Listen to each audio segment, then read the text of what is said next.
merupakan kawasan mengkoleksi tumbuhan khas Jawa Barat ya, tentunya untuk menunjukkan ragam biodiversitas tumbuhan yang ada di Jawa Barat ya. Arboretum sendiri berasal dari kata arbor, artinya pohon, dan retum tempat. Jadi memang tempat mengoleksi pohon-pohonan ya. Walaupun nanti yang dikoleksi tidak hanya pepohonan ya, ada kelompok semak atau kelompok misalnya tumbuhan air yang mengikuti ya. Betul. Fungsinya tentunya untuk tempat pembelajaran, jadi sebagai laboratorium lapangan bagi mahasiswa tidak hanya biologi saja tapi terkait dengan pembelajaran tumbuhan atau flora ya. Kemudian juga tempat pendidikan lingkungan karena mulai dari murid-murid sekolah dasar, kemudian SMP, SMA juga berkunjung ke sini untuk belajar tentang lingkungan ya. Kemudian juga untuk mengkonservasi hidroorologis ya. Jadi cadangan air di sini dijaga juga karena di arboretum ada salah satu mata air alami yang masih alami ada di sini ya. Masih tetap kita jaga ya. Kemudian secara tidak langsung juga menjadi habitat satwa liar khususnya burung ya. Ada sekitar 40 lebih burung, itu tadi suara burung tuh yang ada di sini ya. Kemudian juga ada beberapa herpetofauna ya, baik amfibi atau reptil. Kemudian ada laba-laba hampir 10 jenis lebih yang ada di sini. Kupu-kupu juga sekitar 20-an jenis kupu-kupu yang ada di arboretum. Kemudian juga tempat untuk membibitkan dulu memang beberapa tanaman langka yang misalnya rotan dulu pernah kita bibitkan yang dari biji-biji yang ada dari Pangandaran, kemudian kita tanam juga di sini. Dan yang lainnya tentunya berfungsi sebagai sebenarnya sekarang larinya edu wisata ya, untuk rekreasi seperti itu.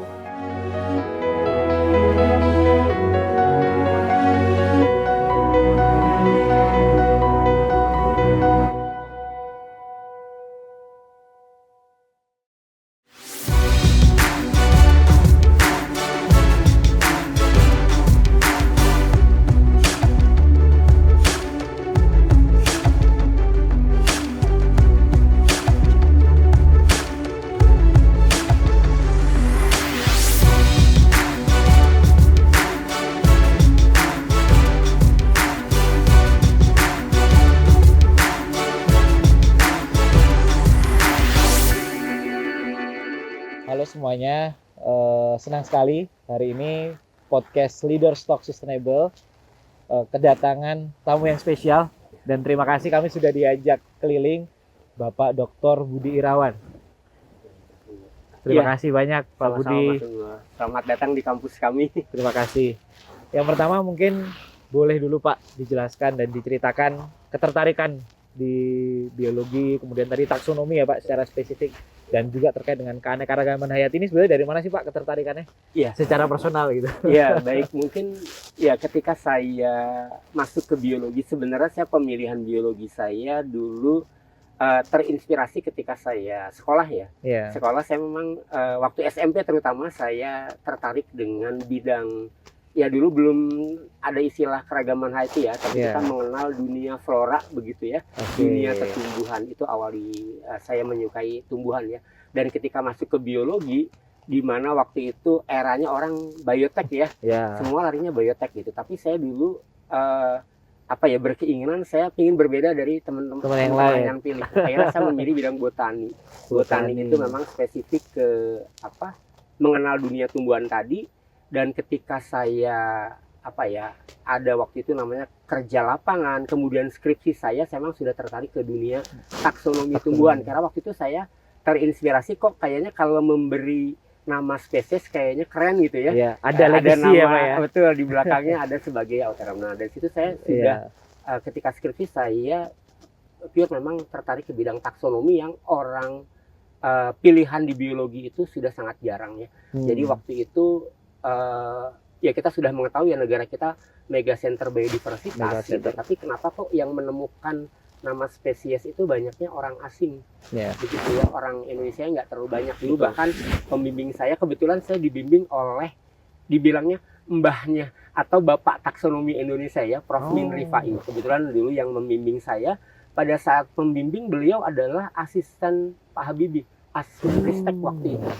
Dan pada waktu Pak Habibie sebagai Menteri Ristek gitu ya. Jadi saya waktu itu alhamdulillah kami bertiga waktu itu dari Unpad dan kita adalah 3 orang yang mahasiswa S1 yang beliau bimbing. Yang lainnya mahasiswa S3, mahasiswa S2.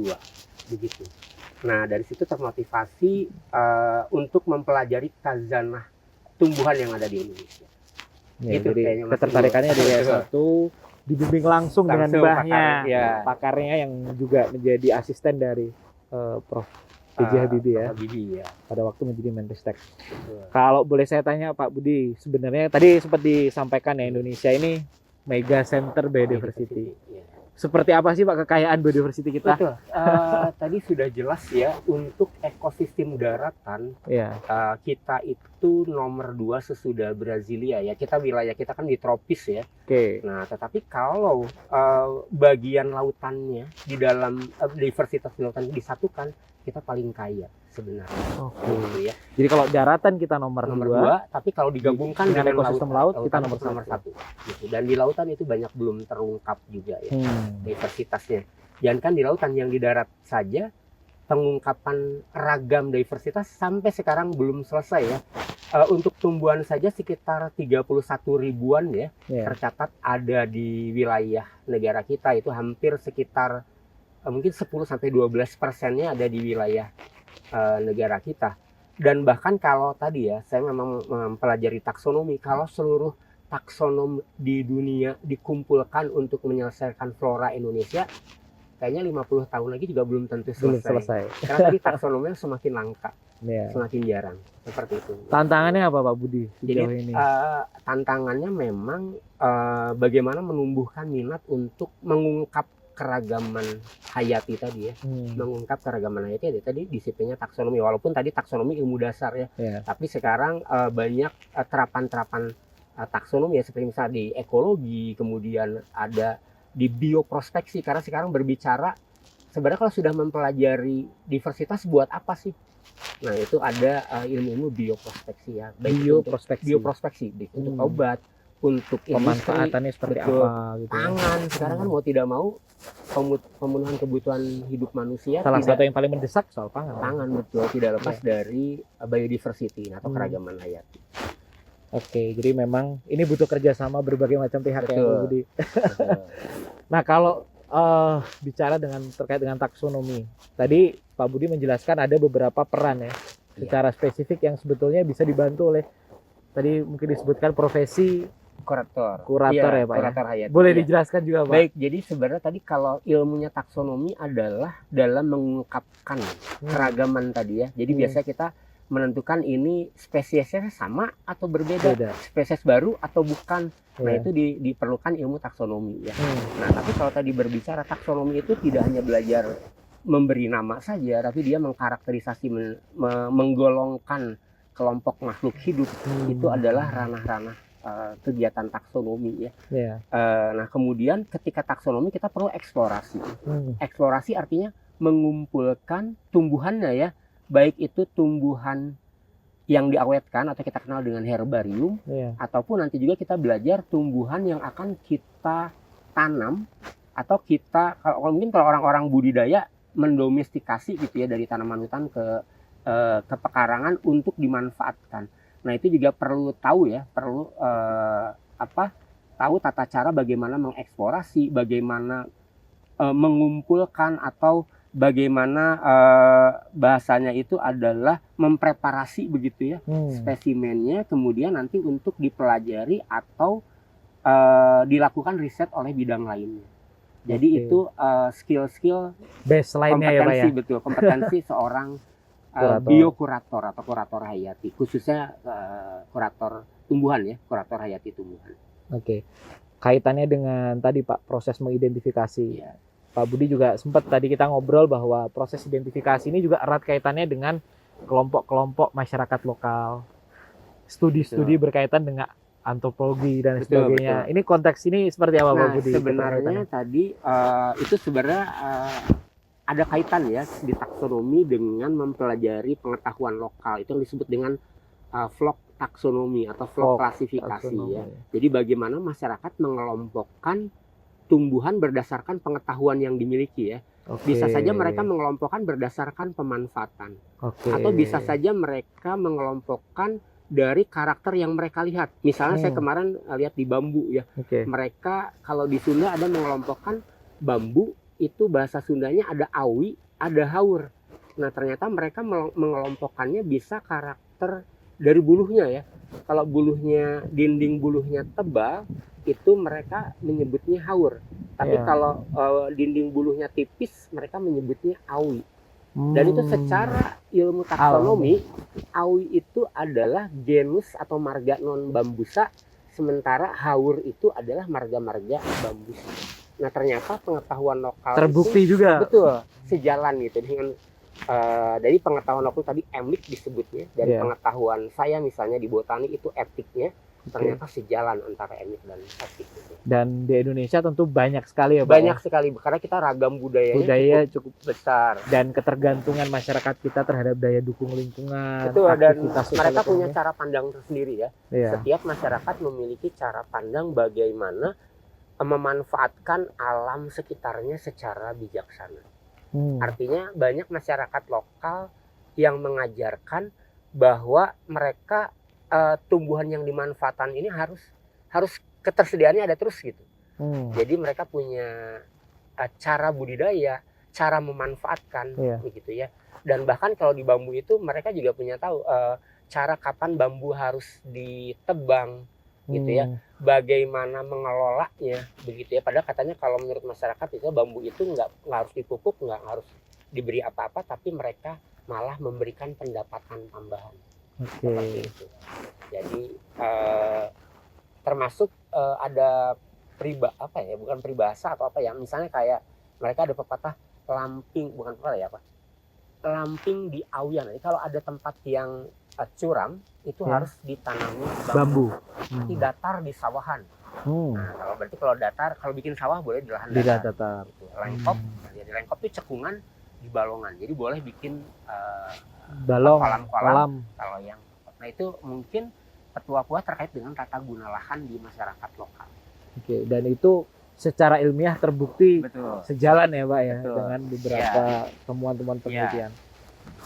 Ada case yang menarik gak Pak Budi ketika Pak Budi berkunjung di suatu tempat misalnya dengan bambu gitu, di daerah mana yang best practice-nya paling bisa diceritakan Pak Budi? Ya karena saya kemarin bambu ini sangat erat kaitannya dengan budaya Jawa Barat ya. Iya betul. Ya walaupun budaya Indonesia ini juga ada erat kaitan dengan bambu ya. Contohnya adalah masyarakat Baduy. Masyarakat Baduy di Banten ini sangat tergantung sekali dengan bambu. Mengapa? Karena rumah adat mereka 80% bangunannya dari bambu. Tempat menyimpan padinya itu dari bambu. Jadi secara kultural bambu itu sangat penting dalam kehidupan mereka ya. Sehingga mereka akan selalu menjaga keberadaan kebun bambu. Dan yang menarik itu di Baduy karena kepemilikan lahan itu dibilangnya komunal property gitu ya, milik bersama, tapi mereka ada pengakuan atau bahasanya akon-akon ya. Ini karena berbeda di tempat lain. Kalau tempat lain itu saya punya kebun bambu hektar gitu luasannya, atau bata kalau orang Sunda, atau tumbak ya kalau di Jawa, 14 meter persegi begitu ya. Mereka nyebutnya seperti itu. Tapi kalau di Baduy mereka kepemilikannya itu ruyuk itu rumpun. Rumpun bambu. Ini rumpun bambu milik saya. Ini rumpun bambu milik keluarga saya. Ini rumpun bambu milik orang lain. Dan kalau mereka itu ruyuknya bukan punya mereka, mereka tidak berani mengambil. Gitu ya. Jadi kalau punya tanggung jawab pengelolaannya pun dari masing-masing. Dari masing-masing. Dan dia tahu kalau itu bukan haknya, mereka tidak akan ambil. Nah, bagaimana penduduk yang tidak punya ruyuk itu nanti mereka diminta misalnya, tolong saya mau untuk membuat lantai rumahnya dari bambu, itu palupuh namanya ya. Nanti mereka akan memanen bambu dan minta tolong keluarga yang tidak punya ruyuk bambu. Nanti mereka diberi upahnya nih, kamu dikasih palupuh untuk rumah kamu. Walaupun nggak punya bambu, tapi mereka tetap bisa memanfaatkan. Gitu. Jadi ada prinsip yang menarik di Baduy seperti itu. Jadi mereka juga kalau yang punyanya banyak, mereka tidak akan berlebihan dipakai untuk mereka sendiri, tapi nanti untuk kepentingan tetangganya, atau nanti ada untuk kepentingan yang sifatnya publik ya Pak ya. Betul, publik, kayak misalnya membangun tempat, mungkin bahasanya MCK gitu ya, tempat mandi bersama, itu nanti bedeng-bedengnya pakai bambu juga. Kemudian jembatan, cukang. Mereka membangun cukangnya itu kan untuk kepentingan bersama. Nah itu nanti yang punya lebih penduduk yang punya ruyuk lebih boleh menyumbang lebih banyak. Atau tadi yang tidak punya ruyuk dia membantu dalam. Jadi secara secara kehidupan ya bambu itu erat kaitannya dengan budaya mereka. Atau temuan itu sebenarnya disertasi saya. Jadi temuan disertasi saya itu ada bahwa bambu itu sangat erat kaitannya dengan budaya masyarakat. Jadi bambu itu sebagai cultural keystone species. Jadi kalau cultural keystone species. Jadi spesies ini sangat erat kaitannya dengan budaya masyarakat. Artinya kalau bambunya hilang, maka kemungkinan budayanya jadi relevansi terhadap kebudayaan. Itu kaitan tadi dari sisi bambu sebagai keragaman hayati, karena memang bambu juga diversitasnya lumayan. Jadi yang untuk buat palupuh dengan untuk bilik beda jenis bambu. Gitu. Kondisinya sekarang seperti apa, Pak? Kalau di Baduy masih terjaga ya, karena tadi ruyuk itu diturunkan malahan ya ke turun gitu. Kayak warisan. betul. Nah yang menarik di tempat lain di Jawa Barat juga, bambu ini menjadi status sosial. Kenapa? Karena kalau punya kebun bambu luas dia orang kaya. Gitu. Status sosialnya tinggi. Mengapa? Karena nanti sebagian hartanya yang akan diwariskan ke keturunannya adalah kebun bambu. Namun ancamannya kalau sudah diwariskan nanti kepemilikannya berbeda, pemanfaatannya terancam. Kalau berbeda, dan kalau bambu itu ibaratnya tabungan, karena kalau perlu uang mereka akan jual lahannya. Nah itu yang menjadi ancaman keberadaan kebun bambu.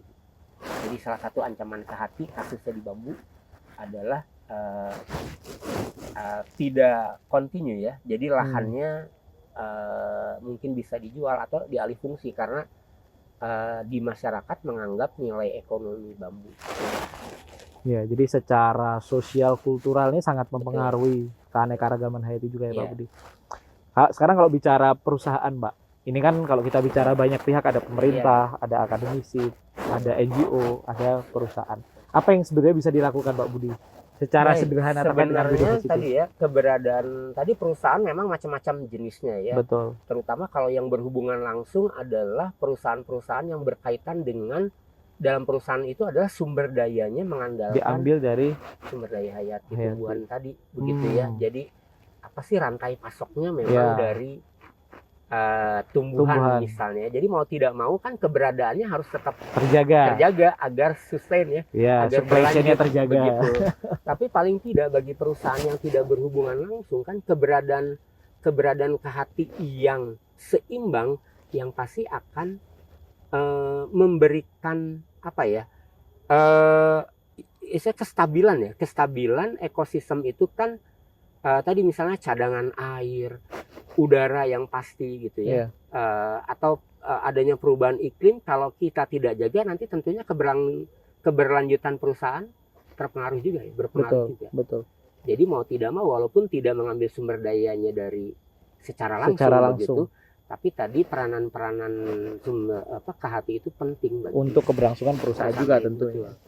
Dan tentu ke depan mungkin biodiversity juga akan menjadi nilai tambah tersendiri bagi perusahaan. Dan ya apalagi kalau kita berbicara terkait dengan SDGs ya. Betul. SDGs ya, walaupun KHT itu secara langsung di SDGs 14 dan 15 ya. Tapi ternyata semua SDGs juga nyambung gitu ya. Jadi kalau dilihat pada level indikator mungkin ada beberapa semuanya juga akan terkait gitu. Jadi kalau tidak jaga, maka tadi keberlanjutannya akan tidak lama bertahan begitu ya. Sehingga ini merupakan komitmen global, bahkan komitmen nasional, dan ini juga menjadi komitmen korporat untuk melindungi KHT seperti itu. Kalau kemarin Pak Budi sempat menjadi tim penilai juga Pak dalam Indonesia Corporate Sustainability Award. Melihat yang dilakukan seperti apa, mungkin boleh diceritakan. Kalau saya lihat memang ini menjadi bagian yang menariknya saya apresiasi juga, karena beberapa perusahaan korporat ini sudah mulai melirik bahwa sustainability dalam bidang conservation biodiversity itu penting.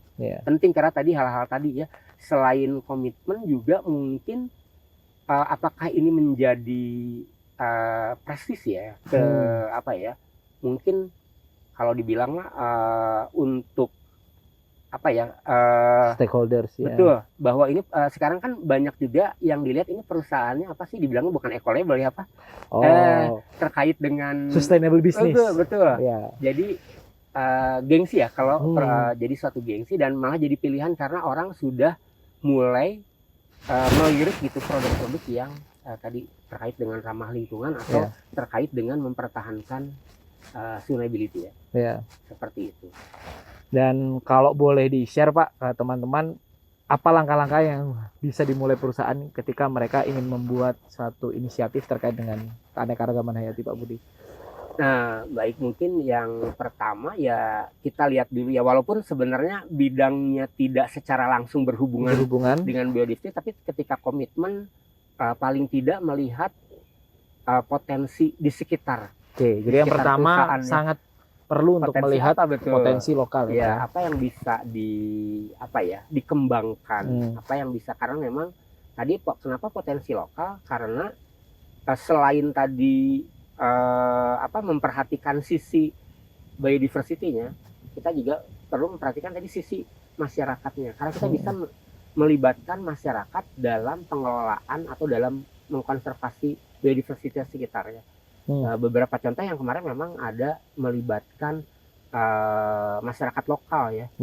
Ada kan yang kemarin yang saya ingat yang Maleo itu bagus sekali, karena mereka juga melibatkan masyarakat bagaimana mengkonservasi sebenarnya itu dekat wilayahnya tapi di luar habitat asli, sebenarnya ex situ juga ya. Dan itu melibatkan pemberdayaan masyarakat ya. Termasuk ada yang bekantan di Kalimantan, itu juga melibatkan masyarakat. Kemudian ada yang primata di Jawa, saya lupa itu perusahaan Bio Farma kalau tidak salah, juga melibatkan bagaimana agar masyarakat tidak terlalu banyak aksesibilitasnya ke hutan yang merupakan habitat primata. Nah, itu ada zona-zona, mungkin kalau bahasa ininya mah zona penyangga. Biar mereka tetap melestarikan, tidak merambah hutan tempat hidupnya primata. Jadi kalau boleh saya garis bawahi, satu, betul-betul dilihat potensi lokal, yang kedua ada pelibatan masyarakat dalam proses konservasinya. Kalau terkait baseline seperti apa Pak Budi? Bagaimana mungkin mereka harus melihat jumlah? Nah, itu mungkin terkait dengan asesmen biodiversity ya. Jadi melihat indeks keanekaragaman gitu ya, mana yang terancam, mana yang itu menjadi prioritas juga gitu ya. Siap. Begitu. Oke, terima kasih Pak Budi. Nanti kita lanjutkan di sama-sama Mas Unggul. Pak Budi, sekarang kita berada di Eko Riparian Lui Pajajaran. Boleh dijelaskan Pak Budi? Iya, baik. Eko Riparian Lui Pajajaran ini adalah bagian selatan dari Arboretum ya, paling selatan, dan ini adalah IPAL-nya ya, IPAL-nya Unpad mungkin ya, dan juga kalau terkait dengan hidroorologi tadi, ini adalah ibaratnya muara tempat menampung air ya. Jadi air ini nanti fungsinya kalau kemarau ya cadangan airnya ada di sini. Fungsi mungkin secara umum itu apakah juga berlaku juga di luar kawasan Unpad juga Pak? Manfaat daripada pasti manfaatnya ini tadi kalau dia menampung air ya, atau ketika hujan juga dia menampung air. Kalau terjadi hujan yang besar itu paling tidak mencegah banjir di kawasan Ciseke. Jadi membantu juga ya Pak? Membantu tempat yang lain. Dan kalau secara itu tadi fungsi ekologi ya. Kalau secara fungsi lainnya ini juga sebagai sarana untuk latihan tim SAR Unpad dan juga Brimob tuh sering latihan di sini terkait dengan rescue di air gitu ya. Di tempat ini juga seperti itu. Dan fungsi rekreatif tentu Pak ya. Pasti karena tempat ikon untuk foto. Seperti itu. Spot foto ya. Spot foto ya. Siap. Kita mungkin lanjut pembicaraan yang tadi Pak Budi. Yang pertama terkait dengan bagaimana sih sebetulnya peran multi pihak nih Pak dalam keanekaragaman hayati, terutama juga berkaitan dengan kebijakan terkait dengan keanekaragaman hayati ini yang ke depan diperlukan seperti apa sebetulnya Pak Budi menurut pandangan Pak Budi ini Pak? Ya, baik, sebenarnya ya perannya mulai banyak pihak ya, mulai dari personal, komunitas kemudian masyarakat umum gitu ya, pemerintah, dan juga mungkin beberapa corporate mungkin bisa berperan dalam melindungi dan menyelamatkan keragaman hayati kita gitu ya. Jadi secara personal mungkin penyebab salah satu menurunnya keragaman hayati atau loss biodiversity itu adalah perubahan alih fungsi lahan, itu yang paling besar ya. Alih fungsi lahan, kemudian juga ini perubahan iklim, ini juga menyebabkan perubahan dalam KHT. Kemudian juga yang terbesar lagi adalah gempuran produk-produk asing ya, atau produk-produk impor, KHT impor ya. Misal kita tahu sekarang saja banyak bahan pangan itu yang bukan lokal lagi gitu ya. Jadi banyak pangan yang import ya. Beras aja kadang kita import gitu ya, padahal kita terkenal negara agraris begitu ya, tapi beras Vietnam mendominasi misalnya. Tadi anggur dari Amerika mendominasi, apel New Zealand dibandingkan apel Malang begitu ya. Bahkan sayuran sekarang banyak sayuran yang lagi ngetren ya, itu bibit-bibit unggulannya dari luar, bukan bibit-bibit unggul dari kita ya. Misalnya ada sayuran pagoda, ada sayuran yang kale gitu ya, di kita kan ya nggak ada kale ya, tapi mungkin tadi padahal potensi sumber daya kita untuk obat, untuk pangan seperti tadi, kelor untuk ASI gitu kan, itu hal-hal yang mungkin perlu digali potensinya lebih mendalam. Jadi mau tidak mau memang peranannya banyak ya. Apalagi tadi kebijakan pemerintah pasti ya penting sekali ya. Terhadap tiga hal tadi ya Pak ya. Betul. Tata ruang, climate change sama gempuran asing. Itu mau tidak mau kan peranan pemerintah juga signifikan. Nah mungkin yang kalau saya pelajari yang menarik adalah sebenarnya masyarakat lokal kita, terutama masyarakat yang disebut masyarakat tradisional ya, yang mereka masih memanfaatkan sumber daya alamnya secara subsisten. Dia memenuhinya kebutuhan dari alam sekitar yang ada di sekitarnya. Nah ternyata selain tadi memanfaatkan KHT lokal, pola-pola pemanfaatan tersebut dalam budaya kehidupan sehari-hari itu lebih pola hidup sehat, pola hidup tidak berlebihan, berkecukupan. Nah itu. Jadi itu kaitannya juga ke budaya, ke lifestyle ya Pak ya. Nah itu menjadi bagian ketika akan mengelola secara berkelanjutan. Itu, mungkin boleh pesan-pesannya juga Pak Budi untuk kita generasi muda, untuk semua pihak terkait dengan karya. Mungkin pesan-pesannya bahwa tadi ya, negara kita kan negara yang kaya mega biodiversitasnya ya. Mau tidak mau kita harus manfaatkan sebaik-baiknya. Karena kalau dengan tapi memanfaatkannya secara bijak ya, yang tidak dieksploitasi berlebihan. Nah, kemudian mau tidak mau kalau kita mengangkat potensi KHT kita menjadi ibaratnya tuan rumah di negara sendiri ya. Terutama dalam memenuhi kebutuhan hidup manusia ya, untuk pangan, untuk obat, bahkan tadi kalau ada perubahan iklim ya kita tetap tidak terlalu berubah secara signifikan. Jadi dampak dari KHT ini akhirnya juga pada sektor-sektor yang lain ya Pak Budi ya. Sektor pangan, sektor healthcare mungkin ya. Dan yang pasti adalah pemanfaatannya tidak hanya untuk kita saat ini, tetapi untuk masa yang akan datang. Nah itu esensi dari sustainability. Terima kasih banyak Pak Budi, pesan-pesan yang bijak dan luar biasa pelajaran hari ini. Sama-sama, terima kasih. Terima kasih banyak Pak.